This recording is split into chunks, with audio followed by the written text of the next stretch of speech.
Nah akhirnya pada saat itu berpikir modal nekat sih waktu itu kok. Jadi memang memutuskan untuk pergi dari rumah buat niatannya mau mendalami agama. Jadi pada saat pergi itu sertifikat mualaf tak tinggal di rumah fotokopiannya. Oke, terus? Tinggal di rumah, dia langsung pergi pada saat itu. Dan memang pada saat itu modal nekatnya adalah dalam arti Salatu wassalamu ala Rasulillah. Sudah lama ya kita nggak podcast sama mantan-mantan kafir. Alhamdulillah hari ini nemu satu nih. Namanya siapa? Jackson Regan Felix. Jackson Regan Felix. Regan Felix. Ya. Keren amat sih namanya. Lu Cina ya? Cina? Iya, Cina. Oh Cina. Ternyata Cina. Ini kalau udah dandan begini kadang-kadang susah dibedain Cina apa enggak gitu ya. C-nya apa? C-nya Tan. Setan juga akhirnya. Jadi papa C-nya Tan. C-nya Tan. Mama? Mama sama kayaknya. Oh C-nya Tan juga? Kalau nggak salah iya. Oh emang boleh setan kawin sama setan? Nggak tahu, soalnya kalau mama nggak tahu, kalau papa Tan. Oh papa Tan? Iya. Oke. Terus berapa saudara? 2 saudara sama kakak perempuan. Kakak perempuan. Iya. Asli mana orang tuanya? Kalau papa Pekalongan, mama Cirebon. Oh Pekalongan. Oh berarti Jawa, berarti Cina Jawa berarti ya? Nggak jauh, berarti gue Semarang. Pekalongan berarti batik ya? Iya. Mama Cirebon? Mama Cirebon. Oh aduh, mama juga batik juga berarti? Terus udah lama tinggal di Jakarta? Kalau aku pribadi udah dari lahir. Kalau papa kurang tahu, udah mama kurang tahu dari kapan. Oh, jadi lahir di Jakarta? Lahir di Jakarta. Terus dari keluarga Kristen? Keluarga Kristen, Protestan. Dari lahir keluarga memang udah Kristen semua? Dari lahir memang sudah Kristen. Gerejanya? Gereja apa? Kalau dulu pas SD itu masih di gereja Katolik. Katolik? Kalau SD Katolik, karena memang SD itu di sekolahnya di Katolik. Oh sekolahnya sekolah Katolik, tapi gerejanya Protestan. SD masih ngikut Katolik. Gerejanya? Iya. Oke. Orang tua? Orang tua Protestan. Oh, berarti kan itu kan beda agama ya? Iya. Papanya Protestan, anaknya Katolik. Enggak apa-apa tuh, enggak marah tuh? Iya enggak pada saat itu. Terus Toto sekarang udah Islam? Sekarang udah Islam. Tahun berapa? 2017. 2017? Oke, jadi ketika papanya di Protestan, anaknya Katolik, nggak apa-apa. Padahal beda agama. Tapi ketika ke Islam, bermasalah. Oh bermasalah. Secara tidak langsung jadi bermasalah. Oh bermasalah. Iya. Bermasalahnya gimana? Karena memang yang pertama adalah dari papa sendiri, beliau seorang pendeta. Oh pendeta? Beliau S3 teologi juga. Widih, S3 teologi. Wes. Berarti DR berarti ya depannya. Iya. DR gede itu ya berarti ya. DR gede. Oke. Belajarnya di mana? Di Indonesia? Di Indonesia. Oh. Terus berarti punya gereja sendiri? Dulu sempat punya gereja sendiri, cuman dia lebih fokus pada saat bikin gereja sendiri ke pendalaman Alkitab. Oke, terus? Terus nggak berlangsung lama, akhirnya kalau sekarang dia baru ada gereja baru di daerah Kelapa Gading. Beliau ngajar dan jadi pendeta di sana. Berarti gembala? Ya. Oh berarti boleh dong diajakin debat dong? Insya Allah kalau memang beliau mau silahkan. Asik, pakai insya Allah lagi. Oh yang di Kelapa Gading udah berapa lama gerejanya? Saya pribadi kurang tahu, karena memang kemarin sempat ngerantau juga dan baru pulang itu Agustus tahun lalu. Ngerantau mana? Sempat ngerantau ke Aceh sama Medan. Orang udah di Jakarta ngerantaunya malah ke Aceh. Biasanya orang Aceh ngerantau ke Jakarta, Ini orang Jakarta ngerantau ke Aceh. Pertamanya sebelum ke Aceh di Subang dulu. Subang? Ada tawaran kerja. Subang Jawa Barat? Iya. Oh berapa lama? Di Subang itu kurang lebih ada 9 bulanan lah. Oh 9 bulan. Di Aceh 7 bulan, di Medan setengah tahun. Oh di Aceh? 7 bulan. Di Medan setengah Di Medan 6 bulan. Kerja? Oh diusir apa enggak? Apa kerja sendiri tuh? Kerja sendiri. Oh bukan diusir? Bukan. 2017 papanya udah punya gereja? Pada saat itu belum. 2017 itu papa baru lulus S3. Oh baru lulus S3-nya. Oke. Terus ketika papanya dengar Jackson masuk Islam, gimana? Itu di 2019. Jadi memang tidak tak kasih tahu secara langsung. Oh 2 tahun? Iya. Jadi setelah syahadat itu diriku nyembunyiin keislaman. Oh. Bener-bener di rumah itu yang tahu aku Islam cuman pembantu asisten rumah tangga doang. Oke. Kakak perempuan juga nggak tahu? Perempuan juga nggak tahu. Akhirnya sampai tak memutuskan udah 1,5 tahun lah waktu itu Islam. Berpikir bahwa ini mau sampai kapan kayak gini terus, dalam artian kayak mendalami agama nggak bisa, kayak bacaan sholat yang nggak tahu, paling cuma tahu Fatihah doang udah selesai. Padahal kan kalau yang baca sholat di saat kita ruku, di saat kita sujud, setelah takbir ada bacaannya. Nah akhirnya pada saat itu berpikir modal nekat sih waktu itu kok. Jadi memang memutuskan untuk pergi dari rumah buat niatannya mau mendalami agama. Jadi pada saat pergi itu sertifikat mualaf tak tinggal di rumah fotokopiannya. Oke, terus? Tinggal di rumah dia langsung pergi pada saat itu. Dan memang pada saat itu modal nekatnya adalah dalam artian duit yang tak pegang itu cuma 100.000. Ninggalin fotokopi sertifikat mualaf buat apa maksudnya? Jadi kalau memang nantinya pada saat tahu nih udah pergi gitu kan, terus dia melihat ada sertifikat mualaf nih yang menyatakan kan aku udah masuk Islam. Dan maksudnya aku pergi begitu tanpa ngobrolin sama beliau menghindari perdebatan juga. Tapi waktu sebelum pergi udah ngasih tahu orang tuanya? Belum, sama sekali belum. Sama Jadi sekali belum? benar-benar cuman dia bakal tahu dari sertifikat mualaf itu yang tak taruh di kamar. Kenapa waktu itu nggak berani ngasih tahu? Karena satu menghindari perdebatan juga. Apalagi kan memang pada saat itu kondisi yang bisa dikatakan diriku yang baru paham Islam dalam tentang ilmu Islamnya masih sedikit. Yang dihindarkan nantinya ada perdebatan yang ada pertanyaan-pertanyaan yang nantinya malah menggoyang iman. Ini ngomong-ngomong Jason udah married belum? Belum. Berarti pas 2017 syahadat, 2019 keluar dari rumah, ninggalin surat sertifikat mualaf di rumah. Betul. Waktu sebelum pergi nggak pamit? Sebelum pergi nggak pamit sama sekali. Main pergi begitu aja? Main pergi begitu. Nggak boleh gitu dong lu, masa main pergi-pergi aja. Itu yang langsung ke Subang itu? Enggak, itu pada saat itu pertama itu pergi ke Masjid Lautse. Ke Langsung Pasar Baru? Ketemu Karena Ustadz siapa? Ketemu Ustadz Konaga. Ustadz Konaga. Karena memang kenapa perginya ke Lautse, jadi itu di dekat rumah sebenarnya ada masjid banyak gitu kan.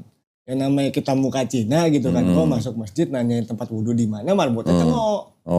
Yang apalagi pada saat itu juga banyak yang kayak imam-imam ditusuk, ya kejadian-kejadian seperti itulah. Yang tak takutkan, aduh ntar kalau ini malah dipikirnya negatif gitu kan. Nah, dan memang dapat info juga di Lautse ini banyak mualaf-mualaf Tionghoa.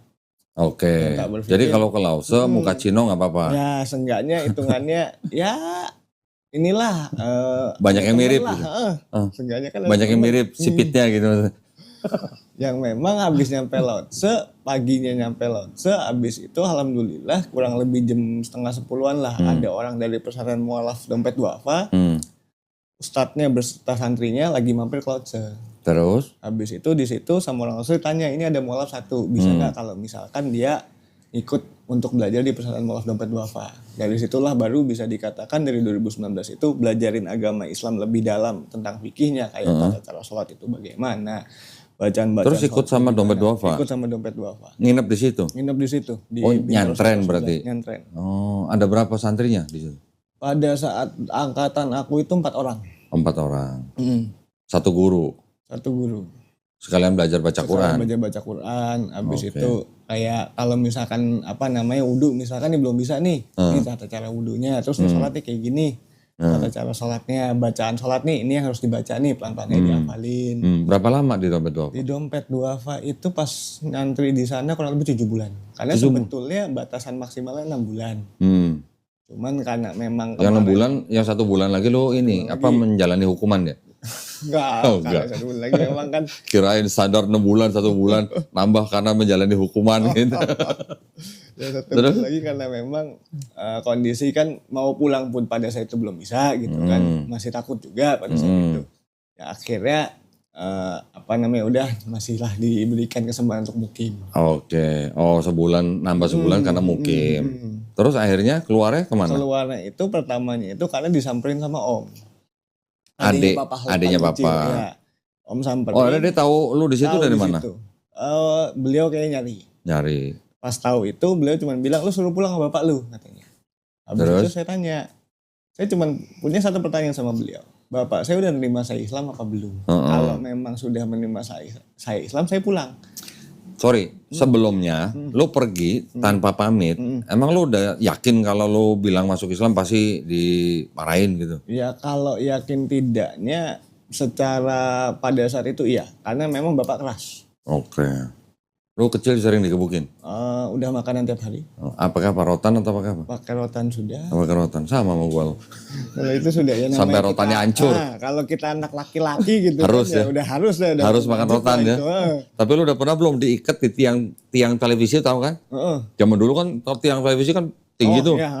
Dulu di rumah gue tuh ada tiang televisi dari pipa besi. Gue pernah diikat di situ, digebukin pakai rotan sampai rotannya hancur. Udah pernah belum? Kalau itu belum. Cuman kalau disuruh yang namanya dikurung di kamar suruh belajar udah. Oh, kurung kamar mah biasa. Lah, Oke. Oh, jadi waktu lu pergi lu udah tahu bahwa lu udah pasti bokap pasti marah. Jadi lu pergi. Terus tapi akhirnya bokap nyuruh adiknya jemput lu di Dompet Duafa. Iya. Oke. Terus pulang. Akhirnya pulang tuh. Yang memang pas tanyain sama Om bilang apa namanya, udah lu pulang aja dulu dah, masalah. Lu udah Islam ya terusan belakangan dah. Akhirnya ditemenin lah sama Om tuh pulang. Yang memang pada saat pulang itu pertama bokap cuma nanya, lu berarti sekarang udah Islam? Saya bilang iya. Ya beliau nggak komen apa-apa, cuma ngela napas doang. Oh, ngela napas. Nggak ada. Narik napas panjang. Nggak ada komentar apapun. Cuman mungkin dalam hati dia mikir kali ini bapaknya doktor teologi, anaknya murtad. Lagi pindah kafir gitu kan. Cuman mohon maaf nih, kita mundur dulu sebentar. Lu syahadatnya di mana? Syahadatnya di Masjid Syahid, di Masjid Nurul Syahid. Di mana daerah mana? Di daerah Sudirman.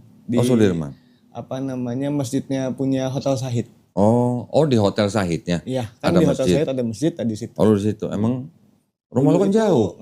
Sempat ngampus di STP Syahid Sudirman. Oke. Yang bawa ke situ? Yang bawa ke situ satpam kampus.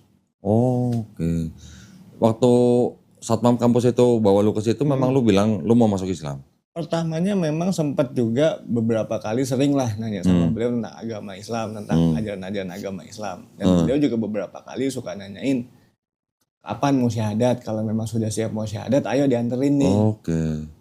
Nah waktu lu syahadat udah sunat belum tuh? Pada saat itu belum. Terus sunatnya berapa lama? Sunatnya itu kurang lebih 3 hari. Jadi, setelah syahadat. Jadi memang pertamanya kan tanya sama ustadznya. Udah sunat belum start, terus kapan mau sunat ya? Kalau masalah sunat ya insya Allah nunggu ada rezekinya. Karena kan kalau tiba-tiba sunat takutnya orang rumah curiga gitu kan. Akhirnya qadarullah dapat informasi kalau misalkan ada sunatan massal di Hotel Syahid. Oke. Disitulah akhirnya didaftarkan untuk ikut sunat massal. Waktu sunat massal itu berarti lu paling gede? Yes. Paling tua? Paling tua. Dan paling tidak menyenangkan itu. Tidak menyenangkan.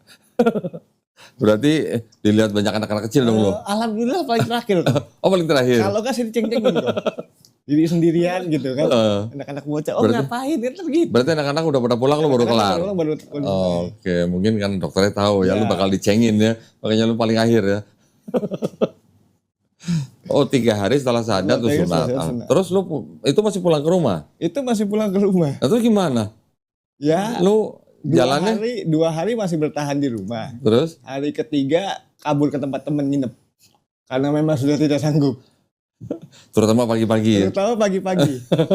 Itu ya bisa dikatakan alarm terbaik untuk bangun itu. Terutama pagi-pagi lu sengsara gitu ya. Pasti bangun sudah itu.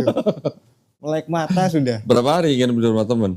Sampai 3 hari jatuh. 3 hari.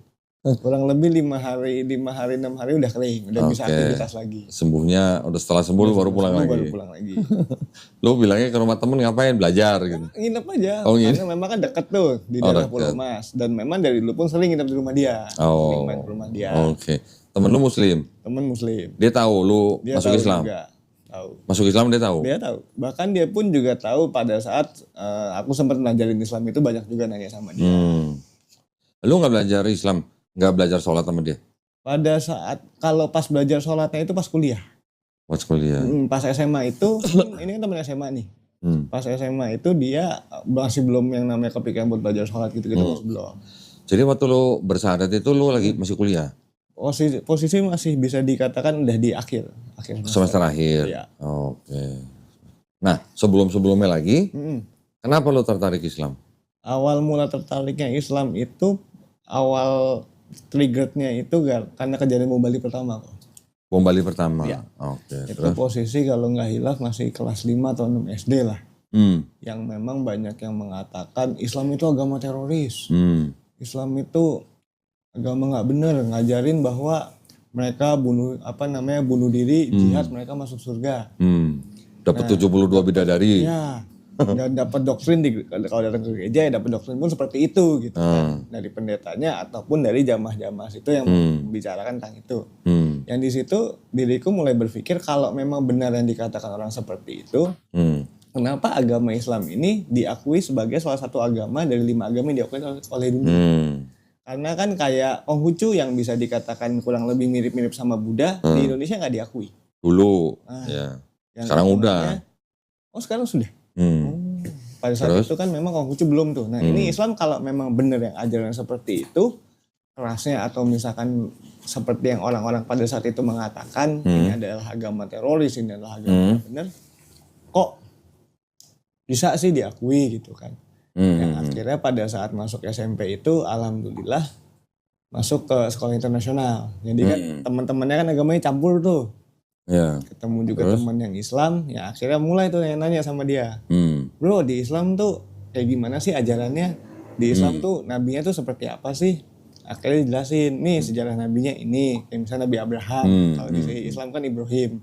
Terus lu waktu pertama dengar begitu lu kaget gak? Kok sama gitu? Pertamanya kaget. Kok ada yang sama? Akhirnya tak tanya kan, nabinya sebenarnya sama gak sih gitu kan? Terus dijelasin, sebetulnya nabinya mah sama, cuman perbedaan bahasa. Oh, yang akhirnya sampai sempat juga itu SMP sempat kepikiran awal mulanya itu nggak terlalu pengen dalemin Islam banget sebetulnya. Cuma sekedar pengen tahu sejarah. Enggak, tapi lu 5-6 SD udah sempat mikirin begitu. Karena banyak di lingkungan udah ngomongin ya Islam tuh agama teroris. Islam tuh agama nggak benar. Orang tua waktu itu ngomongin Orang tua nggak tahu sama sekali.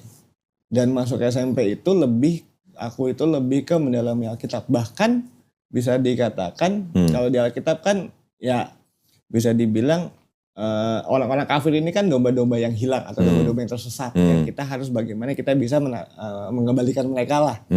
Ada orang Islam teman sekolah sendiri, tak injilin tiap hari. Terus? Udah kayak ya kalau bahasa mereka dulu kayak aku tuh udah kayak kejar-kejar setan gitu loh. Sampai masuk Kristen? Enggak. Alhamdulillah enggak. Kalau kan dosa kok.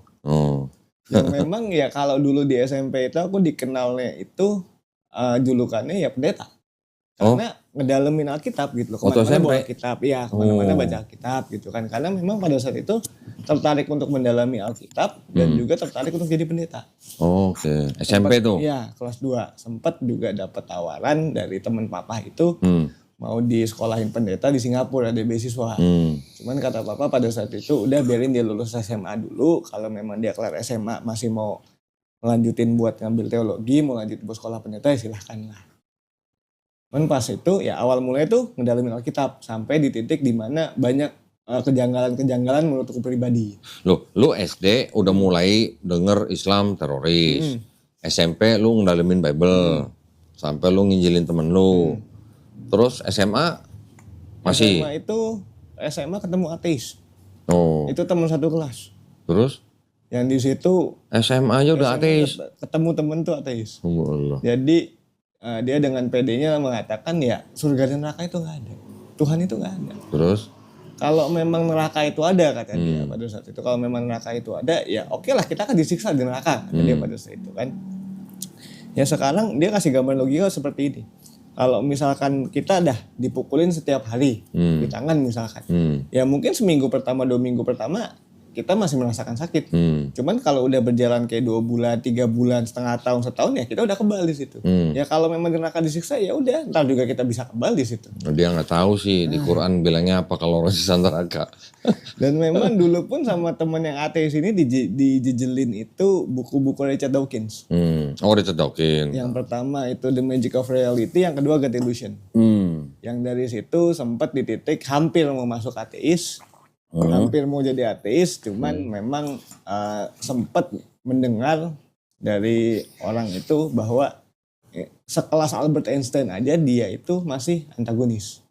Sekelas Albert Einstein hanya mengatakan bahwa tidak ada satu agama pun yang lewat tenggorokanku, tapi aku masih percaya Tuhan itu ada.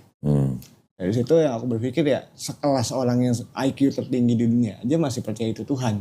Masa diriku yang itu yang bodoh begini bisa mengatakan atau mengklaim bahwa Tuhan itu nggak ada gitu kan. Itu SMA tuh? SMA.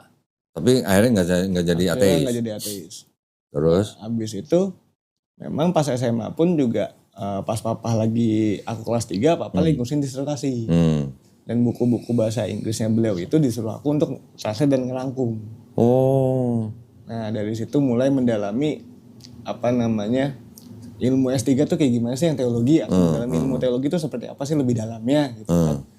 Yang pada saat itu ya melihat yang tak lihat dan tak baca di situ, yang tak pelajarin, karena mau nggak mau kan rangkum kita harus belajar itu, harus sedikit banyak paham lah. Itu kebanyakan ilmu filsafat. Yang di otak aku pada saat itu adalah yang seharusnya kita mempelajari agama di Kristen itu kan Injil. Semakin tinggi jenjang pendidikan ya kita harusnya mendalami Injil. Kok ini malah Injilnya sedikit tapi banyak ilmu filsafat. Dari itu yang mulai agak-agak mulai goyang gitu. Berarti ilmu lu udah ilmu S3 berarti nih? Ya, belum kok. Itu kan cuma sekedar. Lah kan udah ngerangkum buku. Cuman nakumin buat beliau ngurus buat jadi bahan disertasi doang. Oke. SMA, terus lu kuliah sampai kuliah tahap akhir lu baru syahadat. Baru syahadat. Berarti ini proses lu kenal dan pengen tahu Islamnya selama lu waktu kuliah berarti? Kurang lebihnya begitu. Yang memang SMP kelas 2 pun sudah ada ketertarikan. Waktu SMP? Waktu SMP kan lu lagi nginjilin teman lu? Masih nginjilin. Cuman di sisi lain ada ketertarikan di saat tahu bahwa nabi-nabinya ini sama nih sejarahnya. Di situ tak bilang, gue boleh pinjam Al-Quran lu gak? Karena pas itu gak percaya gitu kan. Yang dia mengatakan cuman perbedaan ini ya beda nama doang. Karena kalau dari bahasa Al-Quran ini kan bahasa Arab. Kalau dari bahasa lu, bahasa Ibrani. Di situ, tapi dia tak bilang sama temen, gue boleh gak baca Al-Quran? Terus lu baca terjemahannya? Baca terjemahan. Yang temen juga ada satu temen yang Islam ngomong gini. Gue tuh kesel banget katanya. Kenapa? Sama ajaran agama Kristen. Emang kenapa? Masa Nabi, kalau dulu kan sebutnya Yesus katanya kan, kalau dulu kan Nabi Isa. Masa Nabi Isa di Kristen lahir di kandang domba? Masa seorang Nabi, seorang yang mulia itu lahir di kandang binatang kata dia. Saya tak mikir ya bener juga sih, cuman yang memang diajarkan di gereja dan yang banyak. Padahal di Bible nggak ada loh. Di Bible nggak ada. Nggak ada tulisan kandang domba loh. Bahkan di saat diriku mendalami Bible itu tentang kelahiran Nabi Isa, dikatakan di Bible para gembala sedang menggembalakan domba-dombanya yang seharusnya musim panas. Dan Desember di Bethlehem pada saat itu musim dingin. Pada saat diriku mendalami lebih dalam lagi, sejarah kenapa bisa akhirnya di bulan Desembernya dulu, ya karena mengikuti sejarah Dewa Matahari. Baru kenapa bisa tanggal 25-nya, karena pada saat di kutub utara apa kutub selatan itu, 23 itu sedang ada badai salju yang cukup besar. Yang matahari itu cuman lihatnya itu sedikit. 24 Desember itu matahari seakan-akan layaknya tidak terbit di sana karena ketutupan badai. 25-nya itu akhirnya matahari nongol lagi nih. Dan disitulah karena matahari sumber kehidupan manusia, mereka menganggapnya dan meyakini, mendoktrin orang-orang bahwa 24 Desember itu kelahiran Nabi Isa. Jadi selama lo baru kuliah, itu lo baru mendalami. Baru lebih dalam lagi tentang Islam. Islam dan Kristennya?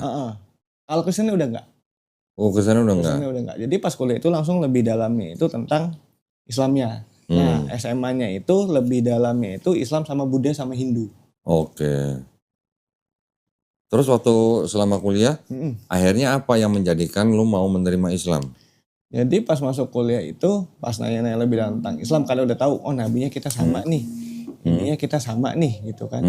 Terus tak bilang sama teman yang Islam, apakah mungkin, gitu kan, yang namanya Kristen Katolik, Kristen Protestan, dan Islam ini sebetulnya itu dulunya itu ya 3 agama yang sebetulnya itu satu. Cuman karena manusia, karena peradaban dan perkembangan zaman, akhirnya 3 agama ini, agama yang satu ini jadi pecah nih jadi 3 nih.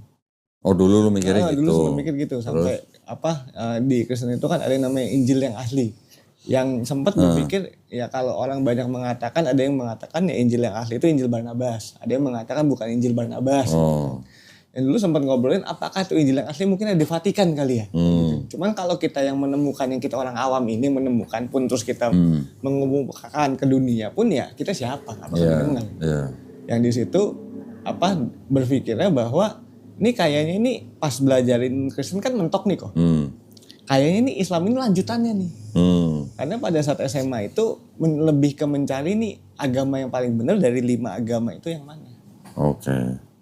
Makanya baru masuk kuliah lebih dalam tentang Islam. Teman pun juga nyaranin karena dia pun tahu diriku sempat belajarin Hindu, sempat belajarin Buddha. Dia bilang kalau memang mau coba masuk agama yang lain dulu, jadikanlah agama Islam yang paling terakhir kata dia. Saya tanya emang kenapa? Karena kalau kau sudah masuk Islam terus kau keluar lagi itu dosanya sangat besar.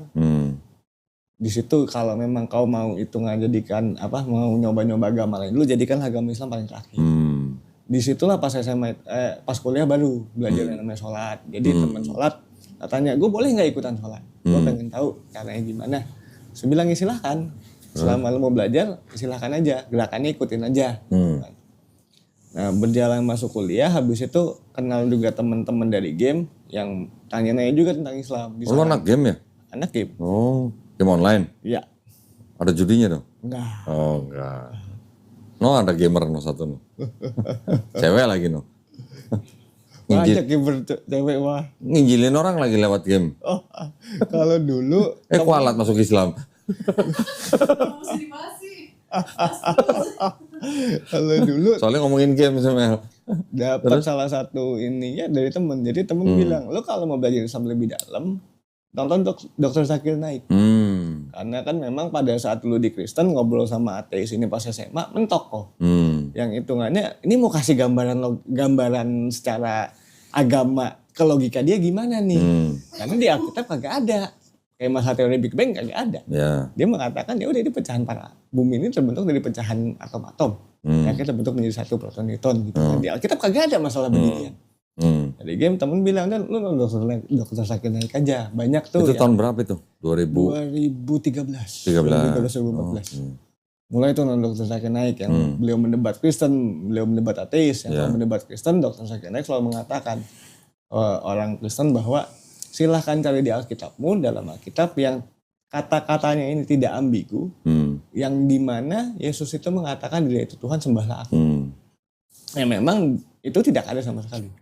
Dulu pun aku mendalami Alkitab nggak pernah nemu itu. Yang dimana Yesus selalu mengatakan yang disembah itu siapa? Bapa di surga. Aku hanya utusan.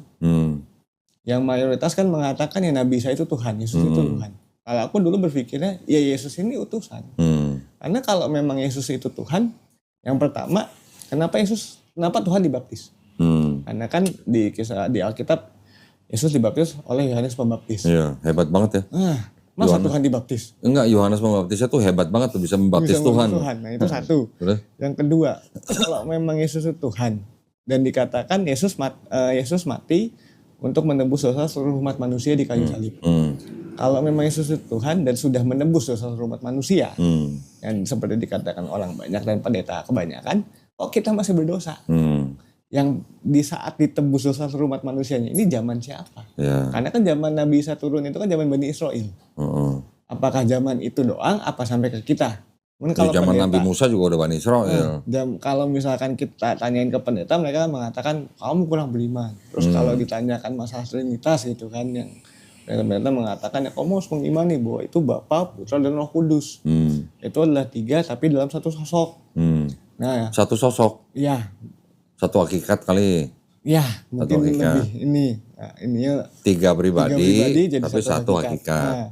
Tapi waktu Yesus dibaptis, kan ada Yesus di Sungai Yordan. Betul. Roh Kudus turun.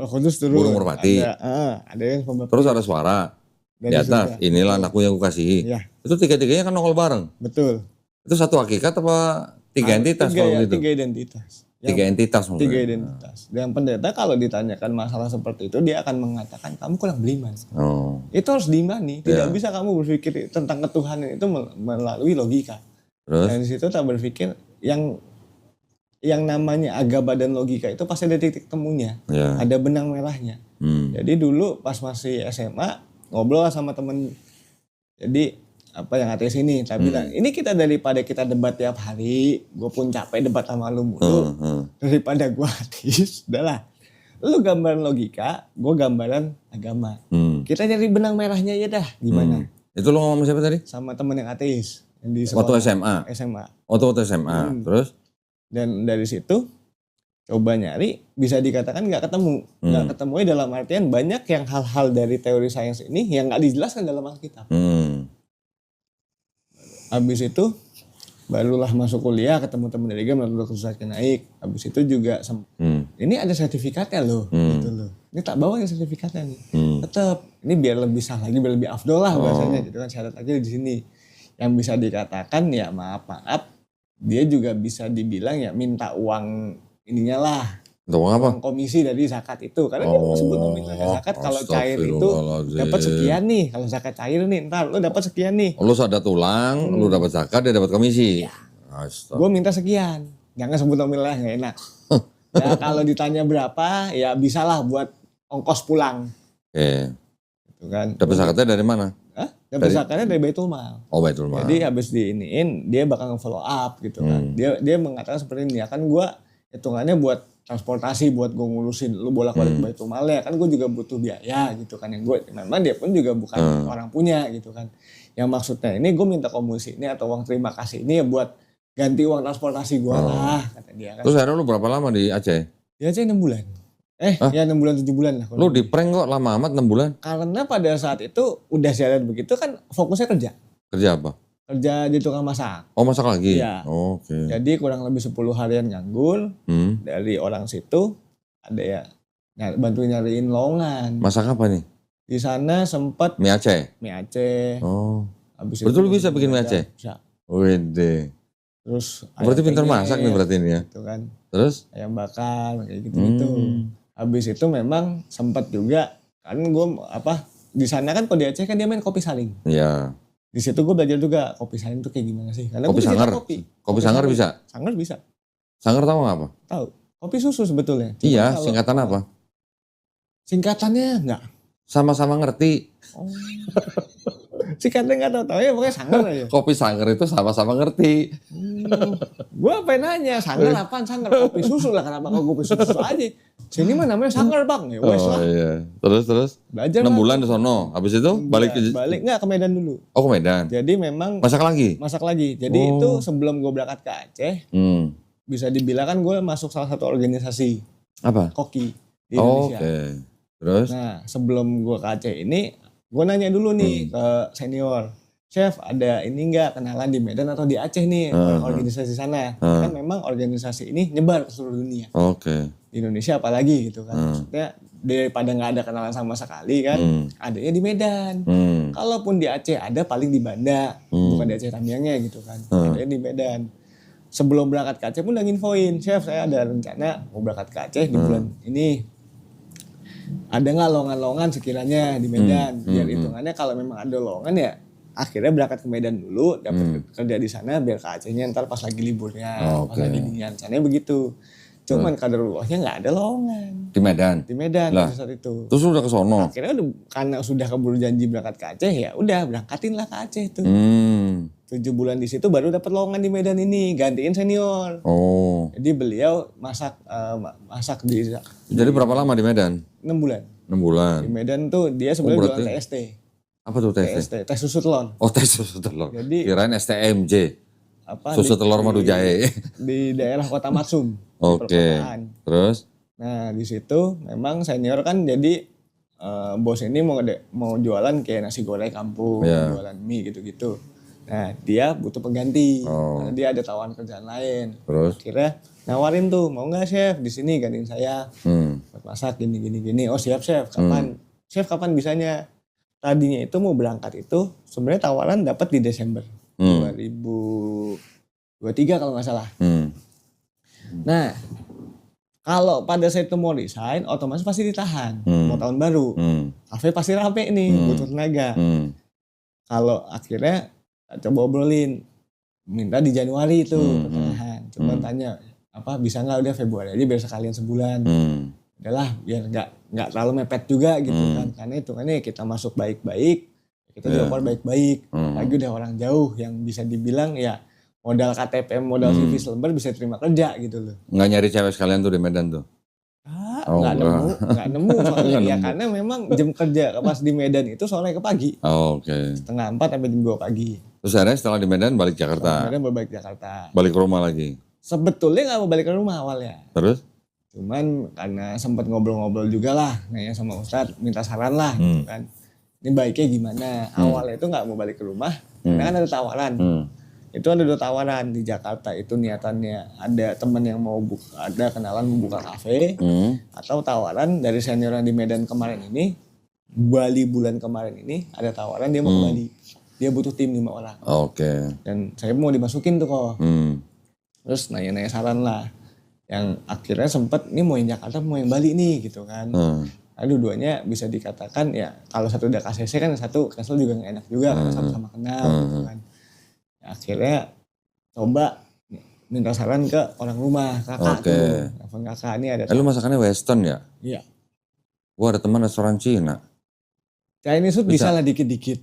Bisa? Masih ya kalau dikit-dikit masih bisa lah. Cuman ya kalau dunia masak mah hitungannya enggak. Lu dulu waktu kuliah berarti ambil apa? Ambil perhotelan. Jadi di perhotelan? Iya. Perhotelan belajar masak juga? Belajar masak juga. Kalau kampus-kampus lain itu dia semester 3 penjurusan. Kalau gue gak pakai penjurusan. Jadi gue dalamin semua. Jadi kalau waktu lu lulus, lu bisa disebut? Bisa semuanya. Gue mau ke wait bisa, belum sebut chef. Belum chef. Hitungan, sampai sekarang pun masih belum bisa disebut chef. Hitungannya gue lulus ini ya gue mau ke housekeeping gue bisa. Gue mau ke waiter gue bisa, ke FO gue bisa gitu kan. Dapur gue bisa. Cuman memang kan lebih dalamnya dan lebih passion ke sana. Kalau yang penjurusan kan ya udah masak ya udah. Tadinya hidup mati dapur. Dia dilempar ke housekeeping ya susah, lempar ke susah. Oke lah, itu berarti kan perjalanan hidup lu ya. Terus sekarang lu masih tinggal sama bokap? Untuk sekarang enggak, karena memang udah keluar lagi. Agustus kemarin itu balik ke rumah, balik ke Jakarta. Habis itu bisa dibilang sudah cukup tidak nyaman lah berada di rumah karena sama ada papa pribadi sama bokap juga. Karena kenapa? Bokapnya ini ngerusuhin terus? Ya, kalau ngerusuhin sih enggak, kalau secara frontal sih tidak ya. Cuman kalau bahasa gue secara halus kok, halusnya dalam arti gini. Kayak misalkan ada pendiri gereja meninggal nih, rumah duka. Bokapnya ngisi, gue diajak, judulnya suruh nemenin. Nah gue nyampe sono kan otomatis gue dengerin khotbah. Ikut acara gitu kan. Ya gue duduk belakang baik udah. Yang nyampe sono kan hitungannya ini anak pendeta gitu kan. Brandnya mereka ini anak pendeta gitu. Terus itu gue serba salah gitu kan. Nah beberapa kali begitu. Beberapa kali juga sempet kayak tahun baru nih. Ngomong, nih banyak nih makanan datang aja. Makan aja di sini. Ya gue mikir kalau gue datang numpang makan doang agak mungkin anak pendeta datang cukup numpang makan doang. Suruh khotbah lu? Nggak suruh khotbah, sebenarnya kan ngikut intinya dulu dong, apa namanya kebaktian pelepasan dalam tahun baru gitu kan. Jadi lu akhirnya keluar dari rumah karena papa lu ngelibatin lu di kegiatan di gereja dia. Salah satunya itu yang gue berpikir bahwa apa namanya awalnya gue balik dia mengatakan sudah menerima sampai bilang bahwa semua agama itu sama kata dia. Cuman gak gue ceplosin. Tadi mau gue ceplosin kalau memang semua agama sama, menurut lu masuk ke Islam yuk. Iya dong. Kan semua agama sama gitu. Iya. Kan. Mau gue nah, kalau semua agama sama emang di Islam ada Trinitas kan nggak ada. Itu mau gue gituin kan cuman nggak enak gitu. Tapi kan. Berarti sampai terakhir itu papa lu berarti masih ngajak lu balik ke Kristen. Masih ngajak walaupun caranya lebih halus. Ayat-ayat apa aja yang sering dipakai? Kalau ayat sih dia jarang kalau pakai ayat. Jarang. Cuman terus, lebih ke pakai filsafat. Apa namanya filsafat atau kan banyak nih oknum-oknum apa namanya oknum-oknum yang mengakunya mualaf, yang mengakunya Islam tapi melek-lekan Islam itu sendiri. Nah, yang begitu-begitu tuh di YouTube dikirimin ke gue di forward. Cuman ya gue ngeliatnya cuman ya udahlah biarin aja lah. Itu kan nggak terlalu ini. Yang sampai dulu pun juga sempat gue mau dijodohin sama temennya dia, sama anak temennya dia. Sama cewek Kristen. Dia bilang. Ya nggak apa-apa kalau cewek Kristen yang mau masuk Islam. Itu pas masih Subang. Dia ngechat nih, ini ada temen anaknya namanya ini fotonya umur segini, dia mau apa bapaknya mau lu nggak tanya mau masuk Islam apa gitu? Katanya cuma 2 hal. Yang pertama dia tahu nggak aku Islam, yang kedua dia tahu nggak aku kerja di pondok. Kalau memang dia tahu itu dan bisa menerima ya silahkan. Seminggu kemudian kagak ada balasan sama sekali. Sekali ada balasan lagi di topik. Ya tak mikir ini salah satu cara buat gue pulang kali ini. Jadi papa sekarang jadi gembala gereja. Jadi gembala gereja. Apa namanya? Sendiri berarti? Kayaknya sih begitu karena kurang tahu. Gerejanya gereja sendiri atau nyewa? Enggak, gereja nyewa. Jadi dia ikut orang. Ada pendiri. Ikut orang. Gerejanya apa boleh tahu? Kalau itu lupa namanya. Cuman gereja baru sih. Gereja baru. Di daerah Mall Kelapa Gading di Moi. Yang memang karena apa namanya kalau papa tuh paling cuma nganterin ke gereja doang. Itu pun nggak nyampe. Lu sendiri sama papa nggak pernah debat soal agama? Jangankan debat, ngobrol aja jarang. Ngobrol udah jarang. Karena memang dari kecilnya udah nggak deket kok. Jadi yang kayak ngobrol-ngobrol gitu jarang. Walaupun papa dulu itu sempet yang namanya kayak kasus mau dalemin Al-Quran. Mau dalemin Al-Quran, mau tahu kayak Al-Quran. Iya. Mau belajar Islamologi kali. Awal mulanya itu karena kasusnya Ahok tentang surat Al-Maidah. Oke. Di situ papa sempat nanya, lu ngerti nggak kalau bisa baca Quran gitu kan? Maksudnya gimana nih? Apa kayak misalnya indeks-indeks Quran gitu. Misalnya gue mau nyari tentang tentang ketuhanan nih, carinya gimana? Ya, tak kasih tahu gitu kan. Cuman habis itu nggak ada nanya-nanya lagi kok. Oke. Yang gue mikirnya ini kok nggak ada nanya-nanya sama sekali gitu kan, yang dihindarkannya takutnya nanti malah dia menafsirkan sendiri, yang itu kan nggak bisa begitu. Karena Quran ada asbabun nuzul ya. Ini ayat diturunkan ya kenapanya, peristiwanya. Lihat dari hadisnya bagaimana, riwayat seperti apa. Kakak perempuan gimana? Nggak suka? Kalau kakak perempuan lebih bisa menerima. Nggak suka, nggak sering ngirim ayat gitu? Enggak. Kakak perempuan lebih ke ya udah lu udah Islam, dan lu jalan yang benar. Nah, itu aja. Sekarang posisinya lu lagi kerja nggak? Kalau dibilang lagi kerja sih bisa dikatakan iya dan tidak, dalam artian gini. Jadi sekarang ini sedang numpang di yayasan Asal Quran Cendekia. Di mana tuh? Di daerah Petukangan. Jadi yayasan Ashanul Quran Cendekia ini rencana ini mau buka pondok kok. Bukan rencana sih, pondoknya sudah lagi proses pembangunan, cuma belum jadi full. Terus? Di daerah Jasinga Bogor. Yang memang pondoknya ini dikhususkan untuk yatim sama duafa. Karena kan nggak bisa kita pungkirin pondok pesantren banyak. Cuman kan mayoritas pada bayar. Terus lu mau jadi apa di situ? Di situ masak bisa, lagi. Satu masak lagi, sama bisa dibilang satu bagian masaknya yang memang berhubungan tentang usaha masak juga gitu kan. Yang kedua, insya Allah nantinya mau diinikan jadi pembina mualaf di situ. Makanya mau berguru juga, mau belajar juga banyak tentang kristologi, tentang ilmu kristologi gitu kan. Jasinga ya? Iya, Jasinga Bogor. Jasinga Bogor.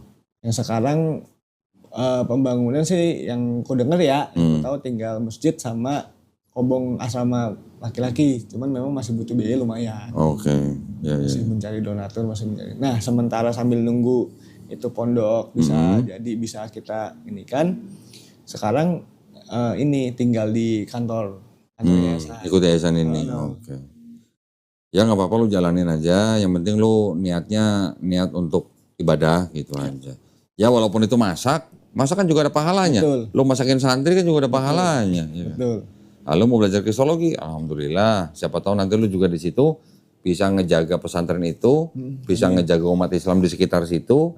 Dari upaya murtatan gitu. Boleh juga tuh. Karena kemarin pun sempat ada saksi Yehova kok datang. Kemana? Di kantor, lagi di kantor. Ada yang terus datang. lo ajakin ngopi nggak? Ya, nah ya kan puasa. Puasa. Masih puasa. Ya suruh dia ngopi, lu nya puasa gitu. Kan perempuan tuh. Datang perempuan sempat nanya. Kok ininya sebutnya Yesus apa Isa? Saya sih dua-duanya. Terus? Inilah pas mau Paskah gitu kan. Nyebarin brosur, gini. Terus dia bilang, ya udah deh kan lagi kerja tuh kondisinya. Maaf kalau ganggu ya. Nih ntar besok suami saya ikutan datang deh buat ngobrol lebih lanjut tentang lebih dalam. Nih kalau mau tahu kan dikasih brosurnya tuh. Nih bisa di scan aja. Ntar diundang ke sini gini dalam hati. Terus dia mau datang lagi nggak? Belum, sampai sekarang masih tungguin belum datang lagi. Belum datang lagi. Justru kalau datang lagi mau diajak ngopi, apalagi habis lebaran. Iya benar. Kalau nggak ajak sini aja. Itu lebih enak lagi tuh. Ajak sini aja. Itu lebih enak lagi. Gua ada tuh Bible-nya Dunia Baru tuh, punya Saksi Yehova. Ada berapa biji gua. Lebih enak lagi tuh. Ya memang ya gimana ya. Mereka gitu sih, mereka masih gimana ya, kayak nggak tahu aturan gitu. Kan ada aturan, nggak boleh. Betul.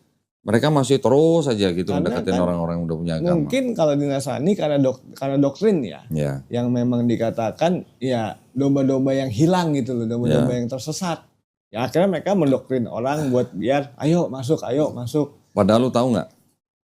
Itu ayat ngomongin kan itu kan konteksnya Yesus ngomong aku diutus hanya untuk domba-domba yang hilang dari apa? Bani Israil. Dari bangsa Israel kan? Betul. Nah orang Saksi Yehova Indonesia tuh bangsa Israel bukan? Bukan. Lah bukan. Bahkan di Alkitab sendiri. Nah ya udah. Salah satu dulu yang bikin bisa dikatakan cukup janggal lah ya. Menurut saya pribadi pada saat baca Wahyu. Kitab Wahyu. Yang dikatakan tentang permasalahan akhir zaman. Yang dimana cuma 144.000 orang yang diangkat. Iya. Dari 12 kaum, setiap kaum cuma 12.000. 12 kaumnya itu Bani Israel semua. Iya. Dan nasib kita gimana? Nggak ada bangsa Melayu ya? Nggak ada. Oh, nggak ada. Nasib kita gimana ini yang bangsanya entah gitu. Nggak ada bangsa Cina kan? Nggak ada. Oh, nggak ada. Ini gimana gitu kan. Iya. Dan Ya di situ udah. yang berpikir, Ya, ya. alhamdulillah ya berarti Jackson sekarang hidupnya sudah mulai di bidang agama kan. Bisa dibilang itu termasuk di bidang dakwah juga ya kan. Walaupun perannya hanya sebagai masak, tapi itu kan penting juga buat makan. Ya coba dijalanin aja dulu sambil siapa tahu nanti bisa ada kesempatan yang mungkin lebih baik. Ya supaya bisa nikah. Amin. Biar cepet nikah lu. Ya. Masa belum nikah-nikah? Ya itu belum temu jodohnya. Kasihan amat di prank. Ya begitu nasibnya. Ya nggak apa-apa, insya Allah nanti kan pasti adalah jalannya. Amin ya Allah. Boleh dong pesan-pesan buat yang muslim maupun yang belum muslim, silakan kalau ada pesan-pesan. Kalau untuk pesan-pesan kalau dari saya pribadi, apa ya, bisa dibilang ya kalau yang udah muslim ataupun yang masih mualaf gitu kan, ya istiqomah aja. Istiqomah dalam artian Islam itu agama yang benar kok. Kalau yang mualaf yang memang mencarinya entah itu dari nikah atau entah itu memang dia mencari dapat dari hidayah dari bagaimana jalani aja. Mungkin akan banyak cobaan, banyak diskriminasi, banyak ujian, ya itulah yang akan membentuk kita. Yang nantinya setiap yang saya tahu juga setiap perjuangan kita dalam agama itulah yang dilihat, bukan nanti kita udah jadinya apa. Iya, alhamdulillah. Orang lain banyak masuk Islam lewat cara menikah. Betul. Lu masuk Islam udah lama belum nikah-nikah. Sian amat. Terima kasih banyak ya Jackson ya. Ini kok. Ada lagi pertanyaan dari beberapa mualaf. Boleh, silakan. Sebentar. Oh, udah dicatat nih. Sudah. Ada berapa pertanyaannya? Ada 40. Enggak, kirain. 4. Kalau 40 kebanyakan kok enggak kelar-kelar. Kirain 40.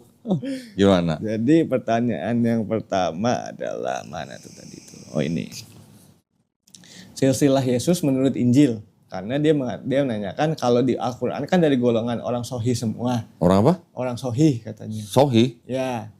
Orang sohih? Apa itu orang sohih maksudnya? Mungkin maksud dia orang-orang yang beriman lah gitu kan. Terus? Dari Bible tuh gimana ya? Mungkin berimannya maksudnya kan beriman Islam gitu kan. Dari Bible seperti apa? Itu pertanyaan yang pertama. Ya satu-satu dong. Satu, oke. Mau borongan. Mau borongan. Gini, pertama-tama gue koreksi dulu. Jangan sebut kitabnya orang Kristen Injil. Ya. Kan Jackson pasti udah baca Quran. Ya. Di Quran kan sering disebut Injil. Ya. Ada berapa Injil di Quran? Injilnya cuma satu. Satu kan? Satu. Apa itu Injil? Wahyu yang diturunkan kepada Nabi Isa alaihissalam untuk siapa? Untuk Bani Israel. Ya. Kapan? Pada zaman itu. Udah kan? Ya. Nah kalau kitabnya orang Kristen disebut Injil, ada berapa Injil dalamnya? Banyak. Kan banyak. Ada Matius, Markus, Lukas, Yohanes. Ya. Jadi itu bukan Injil, bukan wahyu yang diterima oleh Nabi Isa alaihissalam yang diceritakan dalam Quran. Nah kita sebagai orang Islam jangan sebut kitabnya orang Kristen Injil. Karena itu bukan Injil yang diterima Nabi Isa alaihissalam yang di dalam Quran gitu ya. Ya mereka mau sebut Injil ya itu hak mereka. Tapi kalau tadi tanyanya tentang silsilah, di dalam kitabnya orang Kristen, silsilah Yesus ada dua. Dua jalur. Ya. Yang pertama jalur melalui ayah tirinya Yusuf yang sampai ke Daud sampai ke Abraham. Itu ada di Matius pasal 1 ayat 1 sampai 17. Walaupun di situ juga ada kejanggalan. Yang kedua ada di Lukas. Lukas pasal 3. Ini disebutnya sih juga lewat Yusuf. Tapi ayahnya Yusuf di situ ada orang Kristen bilang itu sebenarnya mertuanya. Nah, walaupun sama-sama sampai kayak Raja Daud, tapi tidak melalui anak Daud yang namanya Salomo, tapi melalui Nathan. Kalau yang di Matius sampai kepada Daud, tapi lewat anaknya Salomo. Terus kalau yang di Lukas itu nggak sampai Daud aja, sampai ke Abraham, bahkan sampai ke Adam. Nah, jadi ada dua silsilah di dalam kitab orang Kristen, yang mana dua-duanya ini bermasalah. Masalahnya apa? Masalahnya penulis Matius ini menulis silsilah Yesus di dalam Matius itu walaupun dia melalui Yusuf terus sampai ke Daud melalui Salomo, karena di situ penulis Matius tahu bahwa di dalam kitabnya orang Yahudi itu ada konsep akan ada Mesias yang akan datang. Betul. Mesias ini harus keturunan Daud melalui Salomo. Betul. Jadi yang di Matius menulis silsilah Yesus melalui Yusuf sampai ke Daud lewat Salomo. Oh. Dianggapnya Yesus adalah Mesias yang dijanjikan itu. Ya. Oke. Tapi masalahnya ada beberapa nih. Pertama, Yesus bukan anak kandung Yusuf. Betul. Betul kan? Betul. Kalau bukan anak kandung sama Yahudi ditolak. Mohon maaf, anak adopsi nggak bisa diakui sebagai suku tertentu, gitu. Ya. Yang kedua, di dalam silsilah yang di Matius ini ada beberapa nama yang dikutuk. Dikutuk. Dikutuknya apa? Dikutuknya keturunannya tidak akan jadi raja bangsa Israel. Oh. Ada beberapa nama, kalau nggak salah termasuk Yoyakim apa siapa gitulah. Jadi nama-nama yang udah dikutuk ini otomatis memutuskan jalur Mesias gitu. Paham. Tapi yang di Matius maksa. Yesus, anak Yusuf, Yusuf anak Daud lewat Salomo. Ya. Terus kemudian berikutnya di silsilah Yesus ini disebutkan bahwa dari generasi dari mulai Abraham sampai Daud 14 keturunan. Daud sampai pembuangan Babel 14 keturunan. Pembuangan Babel sampai ke Yesus juga 14 keturunan. Pertanyaannya kenapa 14? 14 itu ternyata diambil dari gematria. Gematria itu angka. Contoh kalau di huruf Latin, A kita kasih nomor 1, B nomor 2, C nomor 3, dan seterusnya. Angka-angka ini itu kan bisa mungkin menimbulkan makna tertentu. Di dalam bahasa Ibrani, kenapa angka 14? Karena 14 itu adalah gematria atau angkanya untuk Daud. Nah, Daud itu kalau dihitung per huruf, ditotalin jumlahnya 14. Makanya dari Abraham ke Daud 14, Daud ke pembuangan Babel 14, pembuangan Babel ke Yesus 14. Disebutin di dalam silsilahnya Yesus. Keturunan dari Abraham sampai ke Yesus 14 keturunan, 14 keturunan, 14 keturunan. Tapi kalau kita hitung dari Abraham ke Daud benar 14. Dari Daud ke pembuangan Babel benar 14. Tapi dari pembuangan Babel ke Yesus cuman 13. Kurang 1 gitu. Ya. Berarti apa yang tertulis di situ salah secara hitungan. Jadi di Matius. Yang kedua sekarang kita bicara di Lukas. Di Lukas juga diceritakan silsilah Yesus melalui Yusuf, tapi ayahnya Yusuf namanya beda dengan di Matius. Kalau di Matius ayahnya Yusuf namanya Yakub, kalau di Lukas ayahnya Yusuf namanya Eli. Orang Kristen yang terpelajar bilang Eli itu adalah mertuanya Yusuf. Berarti apa? Bapaknya Maria. Mertuanya nih. Dihitung-hitung terus sampai ke Daud, tapi lewat Nathan. Ya, bukan Salomo. Daud nanti sampai ke Adam. Adam disebut anak Allah gitu. Kalau yang di penulis Lukas ini dia nggak ada urusan gematrianya. Ini juga nggak ada urusan Yesusnya, apa Mesiasnya. Ya. Jadi di dalam kitab Kristen silsilah Yesus ada 2 dan ini dua-duanya bermasalah.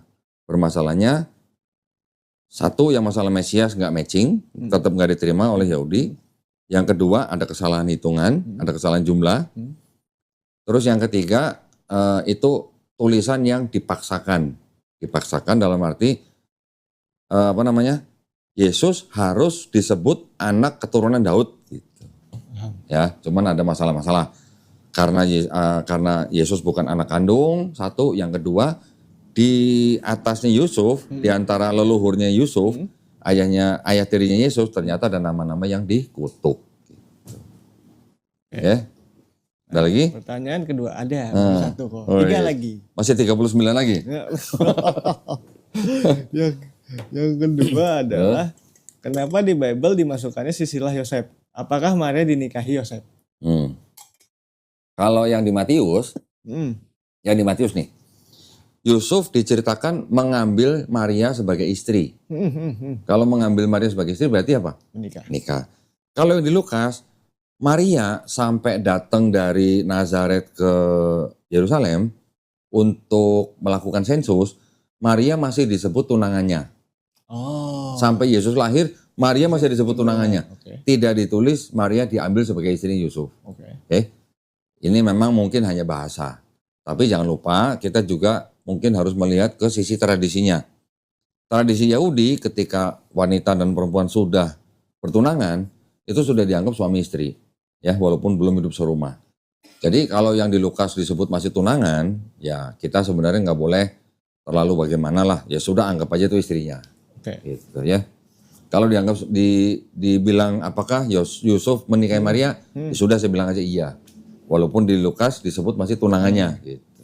Tapi karena berdasarkan tradisi itu sudah dianggap sebagai istrinya. Dan jangan lupa Yusuf ini adalah seorang duda, anaknya 6, umurnya 90 tahun. Ya. Maria ketika dinikahi Yusuf, ketika hamil Yesus, umurnya 12 sampai 14 tahun. Tapi angka ini tidak ada di dalam Bible. Adanya di luar Bible. Ya. Dokumen sekunder gitulah. Terus? Pertanyaannya bagus-bagus nih kayaknya nih. Apa yang Bible katakan tentang akhir zaman dan tentang perdamaian dunia? Kalau perdamaian dunia kayaknya nggak banyak diomongin ya. Tapi kalau disinggung-singgung sih mungkin ada. Perdamaian dunia itu nanti ada ketika kerajaan 1000 tahun. Oh iya. Pernah dengar kan? Pernah dengar. Kalau akhir zaman ya itu nanti akan datang antikris. Ya. Ya kan? Betul. Terus nanti dikalahkan sampai ada kerajaan 1000 tahun. Baru nanti tiba kesudahannya. Orang baik, orang beriman akan diangkat. Iya. Pengangkatan gitu lah, ya kan? Betul. Nanti tiba-tiba orang tinggal bajunya doang, orang udah nggak ada. Di film-film juga ada begitulah ya. Kira-kira gitu. Nah, satu pertanyaan lagi, yang ini nyambung. Jadi dia nanya, ada yang nanya, di mana sih kuburan Yudas Iskariot? Kuburan? Yudas Iskariot. Nggak diketahui. Dan juga apa sih agama Yudas Iskariot itu? Agamanya Yudas Iskariot. Iya. Karena kan Yudas Iskariot kan secara langsung pengikut Yesus gitu. Iya. Walaupun dia mengkhianati. Iya. Yang apakah mungkin dia punya ajaran tersendiri atau memang mengkhianati karena ada kepentingan pribadi. Oke. Jadi kalau mau dikatakan Yesus dan murid-muridnya termasuk Yudas Iskariot, kalau mau dikatakan mereka agamanya apa, mungkin bisa disebut agamanya agama Yahudi, mungkin agamanya. Tapi kalau ditanya akidahnya apa? Akidahnya Muslim. Oh. Akidahnya, teologinya. Karena apa? Karena Yesus mengajarkan murid-muridnya untuk berserah diri kepada Tuhan Yang Maha Esa. Betul. Yesus juga mengajarkan selain kepada murid-muridnya dan juga kepada bangsa Israel, juga mengajarkan hanya menyembah kepada Tuhan Yang Maha Esa. Bapa itu yang mengutus Yesus. Ya. Itu ajaran Yesus. Secara akidah itu bisa disebut Muslim. Secara akidah. Ya. Kalau disebut tradisi, oke. Secara syariat, oke. Mungkin itu adalah yang disebut dengan syariat Yahudi. Ya, karena memang mereka yang menerima kitab. Di dalam Quran kita mengenal mereka sebagai ahlul kitab. Karena mereka menerima kitab. Yesus membawa kitab, yaitu kitab Injil untuk Bani Israel. Tapi kata kitab itu sendiri di dalam bahasa Arab sebenarnya bukan harus berbentuk buku. Karena Yesus kan tidak menerima buku jatuh dari langit. Enggak. Ya kan? Yesus memberitakan Injil Kerajaan Allah. Apa maksudnya Injil Kerajaan Allah? Injil kalau di dalam bahasa Bible itu artinya berita baik. Ya berita baik ya sama aja, kabar gembira gitulah. Kata Injil sendiri diambil dari bahasa Yunani, Evangelion, itu artinya memang kabar baik. Kabar baik yang di dalam bahasa Yunani ini, Evangelion, sering dipakai di kerajaan Romawi sebagai kabar gembira ketika tentara mereka pulang dari perang dan menang perang gitu. Menang perang disebut itu, wah itu ada Evangelion, ada kabar gembira, mereka menang perang. Dipakai di dalam bahasa Bible. Gitu. Di dalam bahasa Bible, Yesus memberitakan Injil Kerajaan Allah. Artinya apa? Berarti Yesus kan memberitakan tentang wahyu jalan keselamatan. Benar. Ya. Yesus juga bilang di Matius 18 ayat 3, kalau lu gak bertobat, lu gak masuk surga. Terus Yesus juga bilang, ikutilah apa yang diajarkan ahli Taurat dan orang Farisi, tapi jangan ikuti kelakuannya. Betul. Mereka mengajarkan Taurat tapi tidak menjalankan. Gitu. Ya, betul. Itu ajaran Yesus. Yesus sendiri ketika masih dicobai sama iblis, dia bilang apa? Kan Yesus disuruh Berpuasa. Enggak, disuruh menyembah iblis. Oh. Karena iblis menjanjikan untuk memberikan seluruh kerajaan dunia. Ketika Yesus dibawa sama iblis ke gunung yang tinggi. Iblis menjanjikan memberikan kerajaan dunia kepada Yesus dengan syarat Yesus menyembah iblis. Yesus jawabnya, kamu harus menyembah Tuhan Allahmu. Ya. Dalam Bible yang versi lain bilang, Allah Tuhanmu. Dengan segenap hati dan segenap kekuatanmu. Itu ajaran Yesus. Ajaran seperti itu sama juga dengan ajaran Islam. Gitu. Jadi kalau ditanya, Yudas agamanya apa? Secara tradisi dia mengikuti tradisi Yahudi. Tapi secara akidah dia tetap beriman hanya kepada satu Tuhan yang Esa itu, Bapa atau Tuhannya Yesus. Gitu. Jadi akidahnya saya boleh katakan akidahnya Muslim. Gitu. Nah itu. Ada lagi? Ya. Cukup? Oh kirain 40. Ya alhamdulillah cukup. Kalau gitu nggak ada yang mau disampaikan lagi? Tidak. Cukup ya? Cukup. Boleh nanti sekali-sekali kasih tahu papanya. Kita ketemu sama papanya. Ketemu saya. Ngopi bareng. Siap. Kalau perlu dialog. Siap. Atau nggak debat lah gitulah. Ya, kita debat dengan cara yang paling baik. Ya siapa tahu ya kan. Betul. Kita hanya menjalin komunikasi. Oke, terima kasih banyak teman-teman pemirsa yang sudah menyimak obrolan saya dengan Jack Tan. Wah, boleh nggak gue sebut Jack Tan? Boleh. Kan nama Jackson Tan ya. Berarti panggilan akrabnya Jack Tan gitu. Ya, yang sudah nyimak tadi alhamdulillah mudah-mudahan kisahnya Jack Tan ini bisa diambil hikmahnya. Amin. Bisa bermanfaat juga ya buat para pemirsa. Buat para pemirsa yang ingin mendukung perjuangan dakwah kami dengan membina para mualaf, dipersilakan untuk mengirimkan ke Bank Muamalat dengan nomornya cakep nih. Tahu nggak lo? Agak. Sacap sape. Woi, berapa tuh nomornya? 30 300 ya, atas nama Yayasan Garda Mualaf Indonesia. Bisa konfirmasi ke Melisa. Nah, ini sekarang nomor konfirmasinya beda nih. Melisa nomornya 0812 4788 8892 ya. Barakallahu fikum. Semoga partisipasi para pemirsa diterima di sisi Allah Subhanahu wa taala sebagai amal jariah ya. Amin ya rabbal alamin. Baik, terima kasih banyak atas perhatiannya sekali lagi. Mudah-mudahan kita bertemu lagi insyaallah di konten-konten selanjutnya. Barakallahu fikum. Akhir kata wabillahi taufiq wal hidayah. Wassalamualaikum warahmatullahi wabarakatuh. Thank you Jack. Kamsa Jack. Panggilannya Jack ya, keren juga nih.